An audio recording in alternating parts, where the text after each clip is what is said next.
Hello, and I'm Lucinda Harmon, aka the Growth Catalyst. And today we're talking about cold canvassing or cold calling. I hear you do that. It seems to get that response, a pretty cold reaction. I hope today I can warm your heart as I'm taking you through the process of sales. I hope I'm making you also fall in love with this incredible career as I did from the age of 21. Now, as we always do, what do? We start with a quote. So today's quote is by Steve Martin. Be so good, they can't ignore you. Be so good, they can't ignore you. And this is what it's all about. As a sales professional, if you are so trained and skilled and confident with all the things we've been dealing with and the things I'm going to cover today, then trust me, you'll be ahead of the game, you'll be ahead of your opposition, competitors, and no one can catch you. If you fit and you're strong and you believe in the survivor principle of outsmart, outplay, outwit, or outsmart, outplay, however you want to play this, then you're going to be formidable and nobody can stop you. So remember the old day about knock, knock. Remember that sound? I don't know if you remember the sound. I don't remember that sound. It's so far gone that cold canvassing and calling has fallen on a whole different area. It's not the old thing about a face-to-face going to see people and go from door to door like we did when I first started out. And just by the way, I believe in sales that this should be 1 year compulsory for any sales professional. If you can't even get to master cold calling and canvassing, you're going to be on a back foot and you're going to be punished for it. This is critical, and I wish every company would insist on a 1 year mentorship program of cold calling and cold canvassing, whether it's going out in the field, doing the training, doing the time in front of customers. It takes quite a while to get used to get fit, and to get the confidence to be able to do this particular kind of setting. And to be honest, this is my favorite. If you read my book, Go Shake the Trees, you will see that this is the ground of the hunters, the sales hunters, the people that take new products, that take new territory, and they go out in the field and they find out exactly where to position products and in front of which eyes and how to target and how to get the sales coming in. They're the people that are starting it, the trailblazers, if we can. So what's really important is it's changed. It's no longer face-to-face, because in this day and age, especially where I'm living, you'd probably get yourself in a lot of trouble. You might even get hurt if you tried to go to someone's door and you tried to get in front of them. People, due to crime and all those areas and people overkilling this kind of selling technique, have caused people to be quite hostile to sales, and especially because of the volume. Because in the modern 2024, what's happened is that telephone is going, emails are coming in, you're getting mail shots, you're getting it on social media. Everywhere you look, everybody is marketing at you. And we are actually at this present stage, we're so overwhelmed with marketing and sales that is coming at us that actually we got to switch off, or we actually get that response of no, go away. So it's become very difficult actually to be able to successfully be able to do cold calling and canvassing. And I'm going to ask you now to try and resist getting away from those mail shots and getting away from the telesales, that spamming stuff that happens. Wow, it can be so bad. And I'm even now hearing the robotic versions coming, hitting your phone with a robotic message about how are you, and then they just start at you. It's all robotic. There's nothing human left. And the problem with it is everyone's reading scripts, or they're turning to AI to run their telecenters, whatever they've got, and people are just spamming. And this is really, really bad for sales, and this is not sales.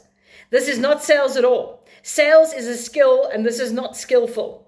It's this, the way we see the sales being done has unfortunately lost its original authentic self in this mass production kind of just throwing it out there to anybody, any place, anyhow, doesn't matter.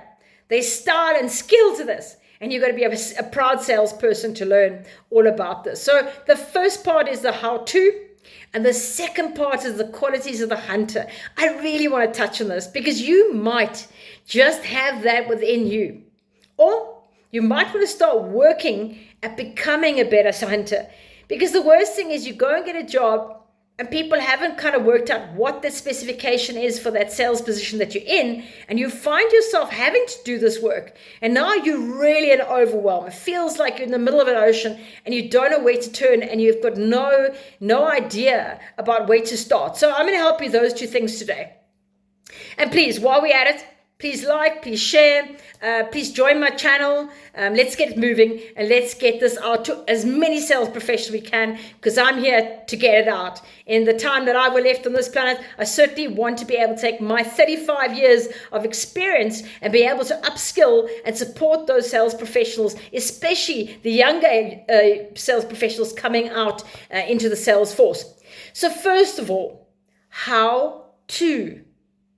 The most important thing is that engagement I spoke about right in the beginning. It takes 7 seconds to engage or not engage. 7 seconds. Now, I'm not going to harp on that. We know what I went through. Go back, watch on the sales professionalism. I went through it there. It really is about building rapport, the way you carry yourself, how you hand greet, how your eye contact is, how you dress, all those components, but go and have a listen and you'll get it there. So much of what I'm bringing in now, I'm bringing in some of the components of the sessions I've done before this one. The second part, really important, hold your prospect's attention. So you engage and then you hold. It's pretty much like playing rugby. Touch, pause, engage. That whole thing about the scrum, that thing about you've got to be able to engage with that touch phase, and then the hold is where they go in the scrum and they hold that scrum together. You see, if you can't do this, you're going to lose your prospect. You're going to lose your future customer immediately. So you've got to find a way. How are you going to hold that prospect or your future customer's attention? You've got to find a hook. You've got to find a thread of commonality like I dealt with also before. And it's all about formulating that trust and relationship quite early. So you've got to be credible. We've done it before. Go back in the sessions before. If you can find the hook, you can hold your prospect's attention. Now, you need to find out what their needs are. So it's those open-ended questions. It's being able to get to what you need to and find out. Ask them, and you must prepare well and research your client. You can't just go then on a wing and a flap and zoom in and zoom out and think that you're going to wing it and be successful. It's planned, it's a strategy, and it's definitely research so that your questions are going to hit the mark and you know exactly where you're going to. Next, you need to be able to assess the situation well. Is this a time to offer anything? Is it a time to place a teaser in place about working with you or your product, the brand, whatever it might be? And sometimes we actually leave breadcrumbs. You might leave a case study. You might have written a book. You might have a book you want to share with them. You might want to share the site with them. You might want to share an article. You might fill up with an email. But whatever you do, you need to assess where you are in this relationship. Is the person still have they got a lot of objections? Can you see that they're not really trusting you? Then you've got to really work on that trust. It's going to take you a couple more sessions to get there. And then ideally, on the first time you see someone, not an ideal thing to pitch. That can be quite cheesy and can kind of fall way off to the cliff on the other side if you hit a pitch too quickly. But normally later on, you will actually try and pitch. And then what you need to do is you need to be knowing at all times you're laying a foundation with this person. Remember the trust and relationships. And you need to know when to call it a day. When to sell and when to call it a day. A person's adamant they want to have nothing to do with you. You're just personality-wise clash.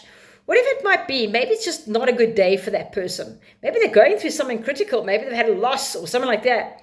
Call it a day. Know when to just say, okay, cool. When would be convenient for me to return? Or I will send you an email as follow up. Is that okay? You check in with your client and take the lead from them. Don't just bombard them with whatever you want to bombard them with. Now, the second important thing I want to go on to is the qualities of a sales hunter. And the first one is self-starters. If you're not a self-starter, if you're not self-motivated, if you're not driven, you're not going to be a sales hunter. You've got to have that absolute where you would get up in the morning, you don't need to hear anybody around you. and you head for that door and you're excited to get out there and sell. Now, I can tell you, for me, it's like a grand Easter hunt. You give me a brand new product list, a brand new product range, and give me a whole new territory. I can't wait. In the morning, it's like holding me back, having breakfast and going, can I go now? Can I go now? And looking at the time, and then we dash. And if you don't have that, it's important to start listening to podcasts or whatever you look at, YouTube videos or audio clips or whatever you need, but do that to get yourself motivated. The next part attached to that is discipline. Now, we've touched on discipline. It's about that tough introspection, being able to adjust yourself, emotional intelligence. I'm able to be so self-aware, I can adjust myself. And no matter what is being fielded by a customer or my circumstances, I'm able at all times, like a cat, to land on my feet. And I am fit enough and strong enough and confident enough and disciplined enough.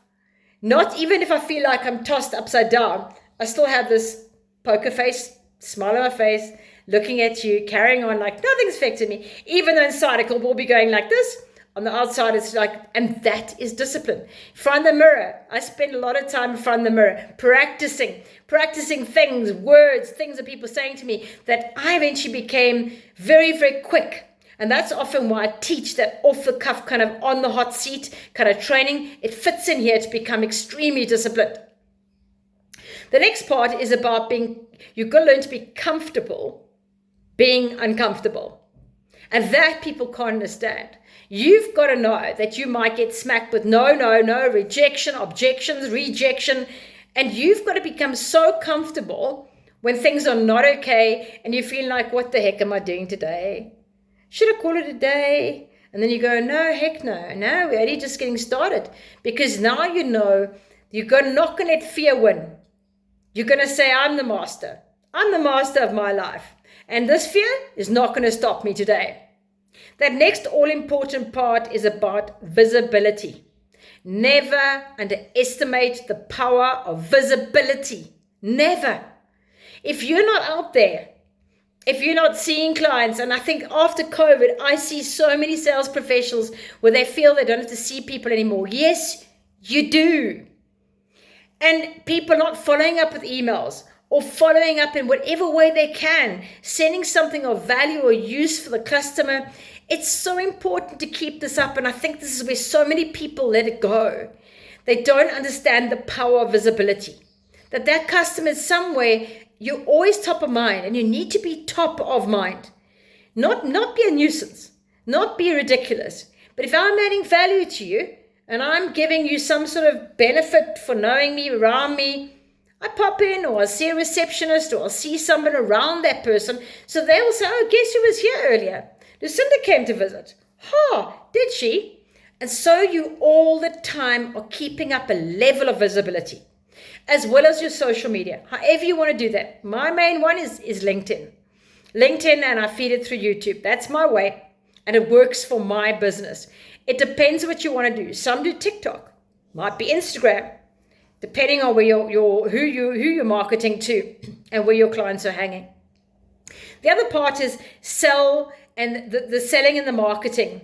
You've got to be astute, sharp, and aware, because in this game, you're actually doing it all as a hunter. You're selling, you're marketing, you're doing everything because you're on the ground, you're starting from scratch. And you're thinking this way and that. That's why it's so exciting, because you are all the time adjusting and coming up with a whole different way of going about it. There is no dull moment. And you've got to be so sharp and so quick that you cannot be caught off guard, and you cannot be caught where the rug gets taken from underneath you. The other part is, we've done it before in a previous session, you've got to learn to master that rejection.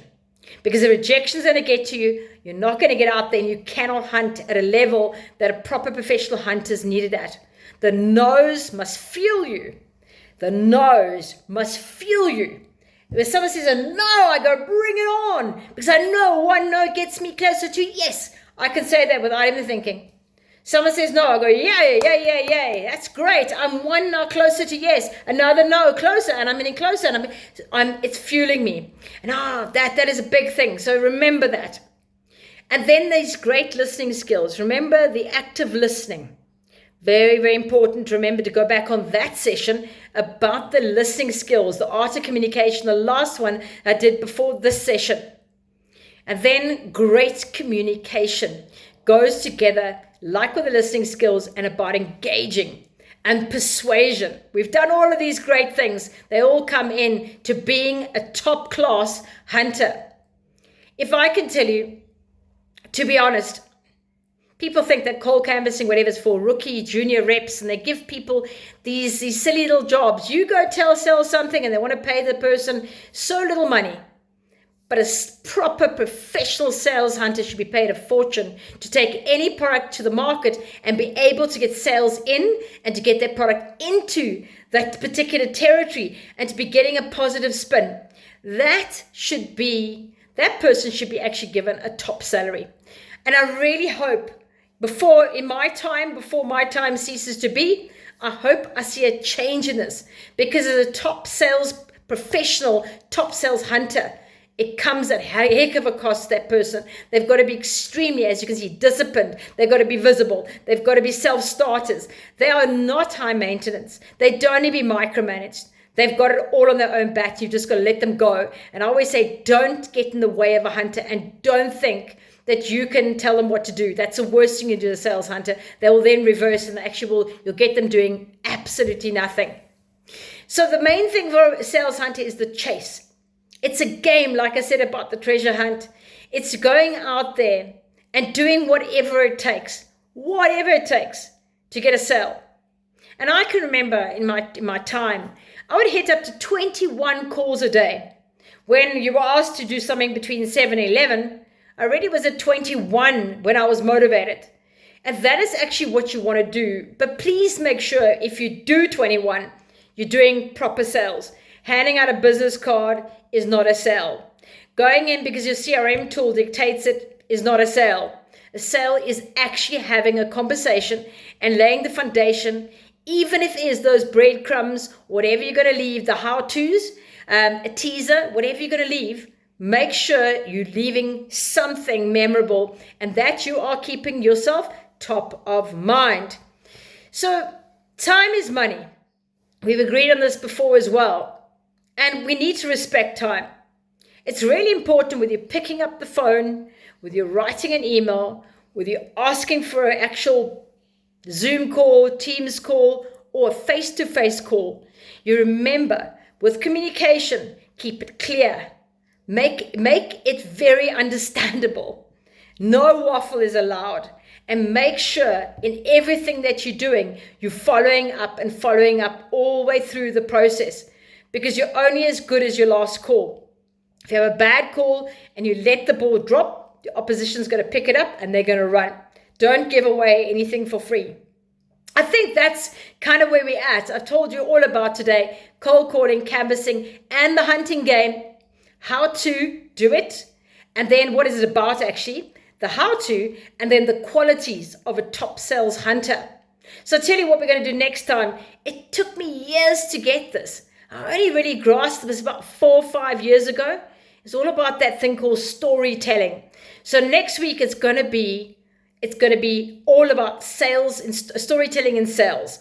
That is how it's going to all be about. And that's an exciting area. It's got to be one of the most amazing ways to engage customers and to start a conversation. And it's something that they can tangibly hold on to. And it builds a relationship like nothing else.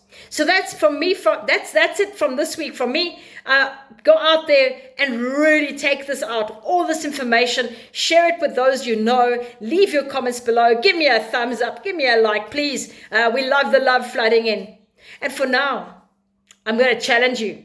Head out there and let's go shake the trees. Till next week.